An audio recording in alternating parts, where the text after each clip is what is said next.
ചാലക്കുടി പോട്ട bank കൊള്ളക്കേസിലെ പ്രതി Rijo ആന്റണിയെ remand ചെയ്തു. പ്രതിയെ 5 ദിവസത്തേക്ക് കസ്റ്റഡിയിൽ വിട്ടുകിട്ടാൻ അപേക്ഷ നൽകി. ജിജി ആന്റണി വിവരങ്ങളുമായി ചേരുന്നു.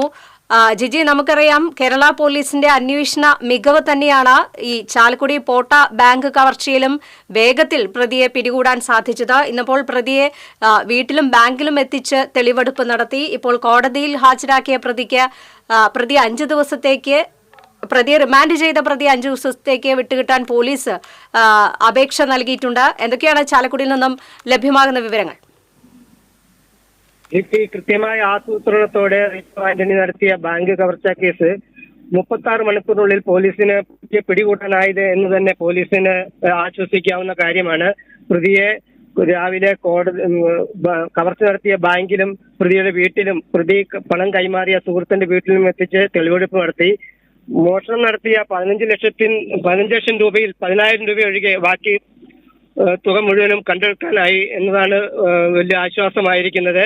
പ്രതിയെ രാവിലെ SP ഓഫീസിൽ വിശദമായ ചോദ്യം ചെയ്തതിനു ശേഷം വീണ്ടും ആശുപത്രിയിൽ ഹാജരാക്കി വൈദ്യപരിശോധനയെല്ലാം പൂർത്തിയാക്കിയിരുന്നു. 2 തവണ SP ഓഫീസിൽ വിശദമായ ചോദ്യം ചെയ്തതിനു ശേഷം വൈകിട്ട് 6 മണിയോടുകൂടി പ്രതിയെ കോടതിയിൽ ഹാജരാക്കി. ചാലക്കുടി ഫസ്റ്റ് ക്ലാസ് മജിസ്ട്രേറ്റ് കോടതിയിൽ ഹാജരാക്കി. കോടതി പ്രതിയെ റിമാൻഡ് ചെയ്ത് വിയ്യൂർ ജില്ലാ ജയിലിലേക്ക് അയച്ചു. ഇരിങ്ങാലക്കുട ജില്ലാ ജയിലിൽ ചിക്കൻ ബോക്സ് പടർന്നു പിടിച്ചതിനാൽ അങ്ങോട്ട് അയക്കാതെ തൃശൂർ വിയ്യൂരിലേക്കാണ് അയച്ചിരിക്കുന്നത്. നാളെ പ്രതിയെ വീണ്ടും കോടതിയിൽ ഹാജരാക്കും. അപ്പോൾ പോലീസ് നൽകിയ കസ്റ്റഡി അപേക്ഷയും പ്രതിക്കായി വക്കീൽ നൽകിയ ജാമ്യാപേക്ഷയും നാളെ കോടതി പരിഗണിക്കും. വിശദാംശങ്ങൾ നൽകിയതിന് ചാലക്കുടി പോട്ട ബാങ്ക് കവർച്ചാ കേസിലെ പ്രതി റിജോയെ കോടതി റിമാൻഡ് ചെയ്തു. 5 ദിവസത്തേക്ക് കസ്റ്റഡിയിൽ വിട്ടുകിട്ടാൻ പോലീസും അപേക്ഷ നൽകിയിട്ടുണ്ട്. നാളെ കോടതിയിൽ വീണ്ടും റിജോ ആന്റണിയെ ഹാജരാക്കും. ഒപ്പം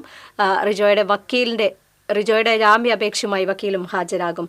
വിവരങ്ങളാണ് ചാലക്കുടിയിൽ നിന്നും ജയൻ നൽകിയത്.